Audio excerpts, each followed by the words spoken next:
പുതിയൊരു വാർത്ത വരുന്നുണ്ട്. അതായത് ഹാമർ ബോംബുകൾ നിർമ്മിക്കാൻ പോകുന്നു ഇന്ത്യ എന്നുള്ളതാണ്. അത് ഫ്രാൻസുമായി ചേർന്നുകൊണ്ട് നമ്മുടെ രാജ്യത്തിന്, ഇന്ത്യയിൽ തന്നെയാണ് ഇത് നിർമ്മിക്കാൻ പോകുന്നത്. അതായത് ഫ്രാൻസിന്റെ പ്രതിരോധ നിർമ്മാണ യൂണിറ്റ് ഇവിടെ വന്നുകൊണ്ട് ഇത് നിർമ്മിക്കാൻ പോകുന്നു. അത് 50-50 അങ്ങനെയാണ്, പപ്പാതി വെച്ചിട്ടാണ് രണ്ട് കൂട്ടരും കൂടെ ജോയിന്റ് വെഞ്ചറുമായിട്ടാണ് ഇത് നിർമ്മിക്കാനും പോകുന്നത്. അപ്പൊ ഇത് വരുമ്പോൾ സ്വാഭാവികമായിട്ടും നമുക്ക് ചൈന പാകിസ്ഥാൻ നമ്മൾ എപ്പോഴും പറയും, അതല്ലാതെ മറ്റാർക്കെങ്കിലും കൂടി ഒരു നെഞ്ചിടിപ്പ് ഉണ്ടാക്കുന്ന ഒരു വിഷയമായി മാറുന്നുണ്ടോ? ഇത് എങ്ങനെയായിരിക്കും? ഇതിന്റെ ഒരു എന്താണ് ഈ ഒരു ഹാമറിന്റെ ഒരു പ്രത്യേകത? ഹാമറിന്റെ പ്രത്യേകത പാകിസ്ഥാനോട് ചോദിച്ചാൽ മതി. കാരണം ഈ നമ്മുടെ വല്ല അതിന്റെ വിശദീകരിക്കുക, എന്നാലും ഒറ്റ വാക്കിൽ നമ്മൾ ഒരു ഉത്തരം പറഞ്ഞ. അപ്പൊ ഇതിന്റെ പ്രത്യേകത അനുഭവിച്ചവനല്ലേ അതിന്റെ ഗുണം അറിയാൻ പറ്റും. അത് മുനീറിനൊക്കെ ഏകദേശം അറിയാം. മുനീറിന്റെ അതിന്റെ മൂളല് വളരെ കൃത്യമായിട്ട് ഈ റഫേലിനകത്തൂടെ ഇത് വിട്ടത്. അപ്പൊ റഫേലിന്റെ മൂളൽ ഇതിന്റെ പ്രത്യേകിച്ച് രണ്ട് മൂളലും വേർതിരിച്ചറിയാവുന്ന ഒരു സൈനിക മേധാവി എന്ന് പറയുന്ന മുനീറാന്നാ പറയുന്നത്. അപ്പൊ ഇതെന്ന് പറഞ്ഞാല് ഈ ലോകം ചർച്ച ചെയ്യുന്ന ഒരു മിസൈലാണ്. അപ്പൊ നമ്മളിത് റാഫേൽ വിമാനം മേടിക്കുന്ന സമയത്ത് മേടിച്ചിട്ടില്ലെന്നാണ് പറയുന്നത്. നമുക്ക് സാമ്പത്തിക ബുദ്ധിമുട്ടുണ്ട്. പഴയ കാലത്ത് നമുക്ക്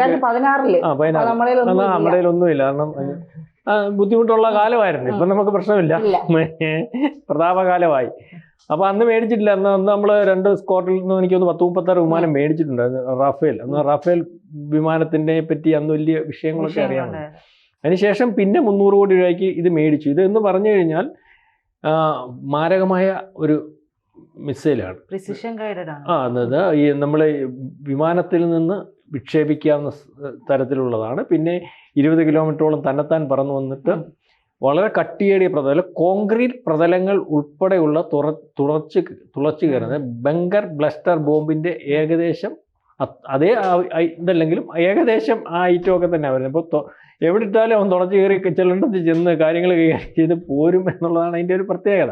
അപ്പം അതുകൊണ്ട് തന്നെ ഇതിപ്പം നമ്മൾ നേരിട്ട് നിർമ്മിക്കാൻ പോകും. നമ്മുടെ ഒരു പ്രത്യേകത എന്ന് പറഞ്ഞാൽ ഈ സിന്ദൂറിന് ശേഷം, നേരത്തെ ഇന്ത്യ എന്ന് പറഞ്ഞാൽ ആർക്കും വേണ്ടായിരുന്നു. സിന്ദൂറിന് ശേഷം ഇപ്പം ആയുധങ്ങളുടെ ഒരു വലിയ കച്ചവടക്കാരനായിട്ട് നമ്മൾ മാറി. നേരത്തെ ഈ ഇതിൽ നിന്നത് റഷ്യ ഉണ്ടായിരുന്നു, അമേരിക്ക ഉണ്ടായിരുന്നു. ചൈന ആ മേഖലയിലേക്ക് വരുന്നതിന് വേണ്ടി വലിയ അഭ്യാസങ്ങൾ, എന്ന് ഇവരുടെ പ്രദർശനമാണ് ആയുധാഭ്യാസ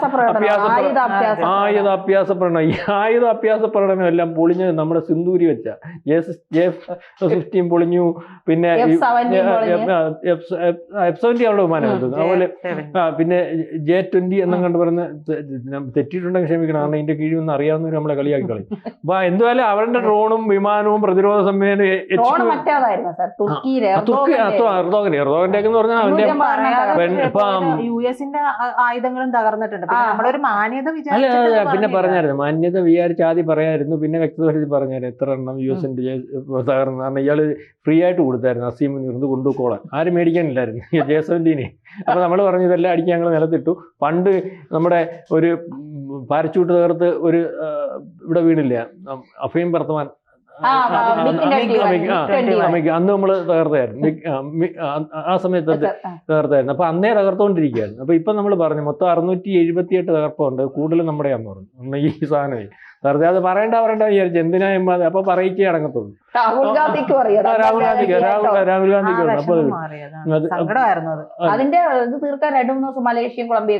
കളഞ്ഞിട്ട്. അപ്പം ഇത് ഇപ്പൊ പറഞ്ഞു വന്നത് ഇതിന് ശേഷം, കാരണം നമ്മുടെ ആയുധങ്ങൾക്ക് ഭയങ്കര ഒരു വിലയാണ്. ഞാൻ പറഞ്ഞില്ല 3 രാജ്യങ്ങളാണ്. അപ്പം പറഞ്ഞു വന്ന് ഇറക്കി നമ്മൾ തെറ്റിപ്പോയി. ചൈനയ്ക്കകത്താണെങ്കിൽ ഇതെല്ലാം ഇങ്ങനെ കാണിച്ചുകൊണ്ടിരുന്ന് യഥാർത്ഥത്തിലുള്ള കാണിപ്പ് വന്നപ്പോൾ മൊത്തം വന്ന് കയറുന്നു. ഇതുവരെ പൊങ്ങിയിട്ടില്ല. അന്ന് താപ്പോട്ട് പോയ ഈ കമ്പനികളുടെ ഓഹരിയുടെ ഇതുവരെ പൊങ്ങിയിട്ടില്ല. ആവുന്ന മണി 56 നോക്കിയിട്ട് പൊങ്ങിയിട്ടുള്ളത്.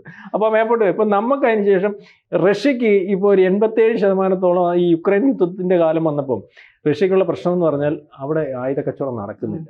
അപ്പോൾ ആയുധ കച്ചവടം നടക്കാത്തതുകൊണ്ട് അവർ പറഞ്ഞു നമ്മൾക്ക് സമ്പത്തില്ല, ഇപ്പോൾ പൈസയുടെ ആരംഭത്തിന് ഞങ്ങളുടെ കയ്യിൽ ആവശ്യം പോലെ ടെക്നോളജിയുണ്ട്.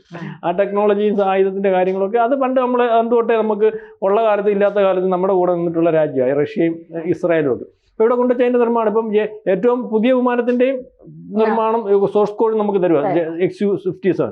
അപ്പം നമുക്ക് ഇഷ്ടമുള്ള മിസൈലെല്ലാം അതിനകത്ത് ഫിറ്റ് ചെയ്യാം. എന്നിട്ട് അമേരിക്കയുടെ ഒക്കെ മേടിച്ചാൽ അവരൊരു മിസൈലൂടെ തരും കേട്ടോ. അതുകൂടെ മേടിക്കണം, അത് വെച്ചാൽ ഫിറ്റ് ചെയ്യണമെങ്കിൽ ഓൺ ആക്കുമ്പോൾ ചോദിക്കണം, ഓഫ് ആക്കുമ്പോൾ ചോദിക്കണം, പൈലറ്റിൻ്റെ പേര് പറയണം, രജിസ്ട്രേഷൻ കൊച്ചാണ്ട് സാധനം അവിടെ വെച്ചു. വേറെ ഇപ്പം നടത്തി. അതിപ്പോൾ ഇന്നലെ എനിക്ക് തോന്നുന്നു ഞാനും പ്രജിതയോടാന്ന് തോന്നുന്നു അല്ലല്ലോ നമ്മൾ കണ്ടുകൂടാ J35 കാര്യത്തിനകത്ത് തീരുമാനമായി. അത് നമ്മൾ പൂട്ടിച്ചു, ആ കട പൂട്ടിച്ചു, ഇവിടെ കിടക്കുക ഐറ്റം ഈ J70 കൂടെ മാറ്റിയിട്ട്. പിന്നെ ഒരു വാങ്ങാനാണല്ലേ ആളില്ല, ഇവിടെ വന്ന് കൂടിയതാണ്. കാരണം ഇവിടെ എത്തി നോക്കാൻ വന്നു പ്രതിരോധം എങ്ങനെ ഉണ്ടെന്ന്. അതാ അപ്പം അപ്പം അതുകൊണ്ട് എല്ലാവർക്കും ടെക്നോളജി, ഇപ്പൊ ഫ്രാൻസും പറഞ്ഞു ടെക്നോളജി ഉൾപ്പെടെ തന്നേക്കാം, ഇവിടെ വെച്ച് നിർമ്മിച്ചാൽ മതി. റഫേൽ വിമാനം നിർമ്മിക്കാൻ അവർ പറയുന്നത് ഇവിടെ വെച്ച് നിർമ്മിച്ചു. ഇപ്പൊ ഈ ഹാമർ ബോംബ് അങ്ങനെയൊന്നും ആ ടെക്നോളജിയും അല്ലെങ്കിൽ അതൊന്നും ആരും കൊടുക്കത്തില്ല. നിങ്ങൾ 50%, നിങ്ങളുടെ 50% ഞങ്ങൾ. അപ്പൊ ഇവിടുന്ന് മേടിക്കാൻ ആള്. പിന്നെ മാത്രമല്ല നമ്മൾ ഒരു ആയുധത്തിന് താല്പര്യം കാണിച്ചു കഴിഞ്ഞാൽ അതിന് ഭയങ്കര ഡിമാൻഡ്. റഫേൽ വിമാനത്തിന്റെ ഡിമാൻഡ് കണ്ടില്ലേ. അപ്പൊ ഇതിപ്പോ അതുപോലെ. അപ്പം ഇസ്രായേലിൽ തന്നെ പറയുന്നത് ഇസ്രായേലിലെ പല ആയുധങ്ങളും ഇവിടെ വെച്ച് നിർമ്മിച്ചു, ഞങ്ങളെയും കൂടെ ഇവിടെ വെച്ചു. എന്ന് വെച്ചാൽ വേറൊന്നുമല്ല, അത് യുദ്ധം കൊണ്ട് പ്രയോജനം ഉണ്ടാകുന്ന രാജ്യം അത് ഇന്ത്യ മഹാരാജ്യം. താഴ്ന്നു. ഇതല്ല ആയുധ കച്ചവടം മാത്രമല്ല, നമ്മുടെ എല്ലാം പൊങ്ങി. മറ്റേ ഈ വിദേശ ഈ കരുതൽ ധനം അതിന്റെ ഗുണം കിട്ടി, മറ്റെല്ലാം ഗുണം കിട്ടി. ഞാൻ പറഞ്ഞ ഇയാടെ ഒരു വല്ലാത്ത ഓറയാട്ടോ നമ്മളീ പറയുമ്പോൾ. വല്ലാത്ത ചെയ്ത് ലോകത്തിലുള്ള രാജ്യം മൊത്തം കോവിഡ് സമയത്ത് താപ്പോട്ട്. ആ സമയത്താണ് നമുക്ക് നേട്ടം ഉണ്ടാകും. പെട്ടെന്ന് റിക്കവർ ചെയ്തത് നമ്മുടെ രാജ്യം. എല്ലാവരും ഇപ്പൊ തന്നെ യുദ്ധത്തിന്റെ വിഷയത്തിലല്ലേ. ഇപ്പം 4 ദിവസം കൊണ്ട് യുദ്ധം അടിച്ച് നിർത്തി. എന്നാലും 4 ദിവസം കൊണ്ടാണെങ്കിൽ തന്നെ ഇത് ഭയങ്കര നേട്ടമല്ലേ. നമുക്ക് ഭയങ്കര ഡിസ്പ്ലേ ആയില്ലേ നമ്മുടെ പ്രതിരോധ സംവിധാനങ്ങൾ, ആകാശ മിസൈല്, മറ്റേത് മറിച്ചത് എല്ലാം ബ്രഹ്മോസിന്റെ ആ ഗുണമേ. അത് മാത്രമല്ല സാർ, ഈ ലഷ്കർ ഇ തൊയ്ബയുടെയും ജെയ്ഷെ മുഹമ്മദിന്റെ 9 ഭീകര താവളങ്ങളാണ് നമ്മൾ തകർത്തത്. ഇതിന്റെ തൊട്ടടുത്തൊരു പള്ളി ഉണ്ടായിരുന്നു. ആ പള്ളി തൊട്ടിരുന്നെങ്കിൽ ഒരുപക്ഷെ വിഷയം മാറിയില്ല. അതുപോലെ തൊടാതെ ഈ അകത്തൂടെ ചെന്ന് തുറന്ന പള്ളിയോട് ചേർന്നിരിക്കുന്ന അവന്മാരുടെ കെട്ടിടങ്ങളാണ് 7 ലെയർ സംവിധാനം പോലെ അവരുടെ ഇതിനകത്തോട്ട് കയറാനേ പറ്റത്തില്ല ഇവര്. അതുകൊണ്ട് അവന്മാർ കിടന്ന് പൊങ്ങിയത്. ഇത് നമ്മളെ മേളിൽ കൂടെ ചെന്ന് അതിനകത്ത് മാത്രം ബോംബിട്ട് അവിടെ കറക്റ്റ് ചെയ്ത് അവിടെ മാത്രം കറക്റ്റ് ചെയ്ത് നമ്മള് ഈ മിക്സിയുടെ പരിപാടിയാണ്. ജ്യൂസ് അടിച്ചു. അത് കയറുന്ന സമയത്ത് മറ്റോ അവിടെ പോയി അവൻ ഇത് അറിഞ്ഞുകൊണ്ട് മാറിയതല്ല, അവൻ അല്ലാതെ പോയത്. അല്ലെങ്കിൽ അവനെയും കൂടെ ഇതിന്റെ മസൂദ് അസർ അവനെയും കൂടെ സമയം കൊടുത്തിട്ടുണ്ട്. അല്ല അവനിത് മാത്രല്ല അവൻ ഇപ്പൊ അനുഭവിക്കുന്ന മാനസിക പ്രശ്നമായി ഇതിനെക്കാട്ടി വലുതാണ്, ചാവുന്നതിനെക്കാട്ടി വലുതാണ്. എപ്പോ കൊല്ലല്ലോ മൊത്തം പേരും ചത്തില്ല. പുള്ളി മാത്രമേ ഉള്ളൂ, 78 വയസ്സുണ്ട്.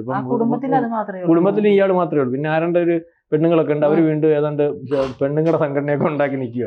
എല്ലാവരും എളുപ്പം നമ്മളീ പറഞ്ഞ പോലെ ഇവരെല്ലാം എളുപ്പം അങ്ങ് മേളിപ്പാനാ. ഇവിടെ മടുത്തു ഹൂതികളുടെ അടുത്ത് പാനാ. അപ്പൊ ഈ ഹൂറികളുടെ അടുത്ത് പാനാ. എനിക്ക് സംശയം ഈ ഹൂറികളുടെ അടുത്ത് ഇവർ പോകുമ്പോൾ ഇവരെങ്ങനെ ഈ പെണ്ണുങ്ങളെങ്ങനെ അവർക്ക് ഈ പെണ്ണുങ്ങൾക്ക് അവിടെ ചെന്നാലും ഈ നിയമം തന്നെ പാലിക്കണോ? ഇവരെ പെണ്ണുങ്ങൾ ഞാൻ വിചാരിച്ചു ഇവിടെ സഹിച്ചാ പോരെ. ആണുങ്ങള് അവിടെ ചെന്ന് അവരെല്ലാം ആണുങ്ങൾക്ക് 68 ഹൂറികളെ കിട്ടും. പെണ്ണുങ്ങൾക്ക് ഇവിടെ ആയാലും അവിടെ ആയാലും ഒരുത്തനേ ഉള്ളൂ. ഒരുത്തനുണ്ട് അവിടെ മനസ്സിലായില്ല, ഇല്ല ഐറ്റം ഇല്ല. അവിടെ ഗതി എന്തായാലും ചാവേറായാലും എന്തായാലും ഇത് തന്നെ ഗതി. അതൊരു വല്ലാത്ത സ്ത്രീ സമത്വവും മറ്റു കാര്യങ്ങളും ഒക്കെ ആയിട്ട് വരുമ്പം അത് ശരിയല്ലെന്നാണ് ഏതായാലും നമ്മൾ പറഞ്ഞു വന്നത്.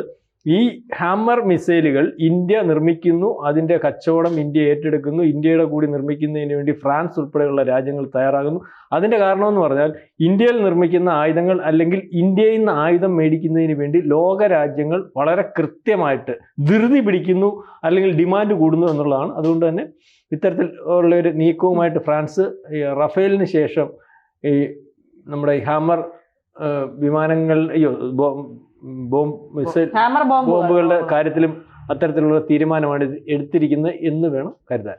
റഷ്യ ഇന്ത്യയും തമ്മിൽ 10,000 കോടിയുടെ ഒരു ആയുധ കരാർ ഒപ്പുവെച്ചു. അപ്പൊ ഇന്ത്യയുമായി ആയുധ കരാറിൽ പണ്ട് അങ്ങനെയല്ല, പ്രതിരോധ കരാർ ഇന്ത്യയുമായി വയ്ക്കാൻ എല്ലാ രാജ്യങ്ങൾക്കും ഒരു വല്ലാത്തൊരു ഭയമൊക്കെ ആയിരുന്നു. കാരണം നമ്മുടെ സൈനികർക്ക് പോലും ആവശ്യത്തിന് പിന്നെ പിന്നെ ഈ യുദ്ധമൊക്കെ ഉണ്ടാകുമ്പോൾ തടഞ്ഞു നിർത്താൻ ആവശ്യത്തിനുള്ള ഒരു ഇതും അവരുടെ കയ്യിൽ ഉണ്ടായിരുന്നില്ല എന്ന് പറഞ്ഞു. പക്ഷെ 2014 ശേഷം ഏറ്റവും കൂടുതൽ സജ്ജീകരണങ്ങൾ ഒരുക്കിയ നമ്മുടെ സൈന്യത്തിലാണ്. അവരങ്ങ് തുറന്നു വിട്ടേക്കാണ്. രാജ്യത്തെ ആരാക്രമിച്ചാലും കയറി അങ്ങ് വേട്ടയാടിക്കുക, ഒന്നും ചോദ്യവും ഇല്ല പറച്ചിലും ഇല്ല എന്നുള്ളതാണ്. അതുകൊണ്ട് അവർക്ക് പൂർണ്ണ സ്വാതന്ത്ര്യം കൊടുത്ത് അവരെ കൈകൾ കെട്ടിയിട്ട ഒരു സർക്കാരായിരുന്നു UPA സർക്കാർ.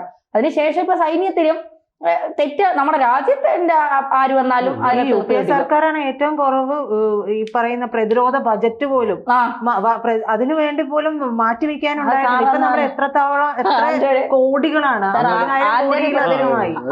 ആന്റണി അതിനൊരു മാതൃകയാണ്. എന്ന് വെച്ച് കഴിഞ്ഞാല് ഏറ്റവും കൂടുതൽ സമയം ഇപ്പൊ മാറിയിട്ടുണ്ടെന്ന് അറിയില്ല, പ്രതിരോധ മന്ത്രിയായിട്ടിരുന്ന ആളാണ്. അപ്പൊ അദ്ദേഹത്തിന്റെ അടുത്ത് ഒരു പ്രാവശ്യം അന്ന് BJP പ്രതിപക്ഷത BJPയുടെ ഒരു MP 2 കൈ എടുത്ത് തൊഴുതുകൊണ്ടാ പറയുന്നത്, ദൈവത്തെ ഓർത്ത് പട്ടാളക്കാർക്ക് ഈ വെടിയുണ്ടെങ്കിലും മേടിച്ചുകൂടി, ഞങ്ങളൊന്നും പറയത്തില്ല, ഞങ്ങൾ ഒരു അക്ഷരവും പറയത്തില്ല, ഞങ്ങൾ എന്തെങ്കിലും പറയുമെന്ന് മേടിച്ചില്ലേ നിങ്ങൾ ചെയ്യാത്ത ഒന്നും പറയത്തില്ല. അപ്പം അതുപോലെ നിക്കറ് പോലും ഇല്ലാതെ നിൽക്കുന്ന ഒരു പട്ടാളം പറയുന്നതിനകത്ത് ബുദ്ധിമുട്ടുണ്ട്. അതുപോലെ ഈ ലഡാക്കിൽ ഉൾപ്പെടെയുള്ളിടത്ത് ഒരു പ്രാവശ്യം ചോദിച്ചു ഇദ്ദേഹത്തിനടുത്ത്, എന്താണ് അവിടെ റോഡ് നിർമ്മിക്കാത്തത്, അല്ലെങ്കിൽ അത്തരത്തിൽ പെട്രോളിങ്ങിന് വേണ്ട റോഡൊന്നും പറ്റത്തില്ല, റോഡ് അവിടെ ചൈനക്കാർ കയറി പെട്രോളിങ് നടത്തി, അല്ലെങ്കിൽ അവന്മാർ നമ്മളെ ആക്രമിക്കാൻ വരും.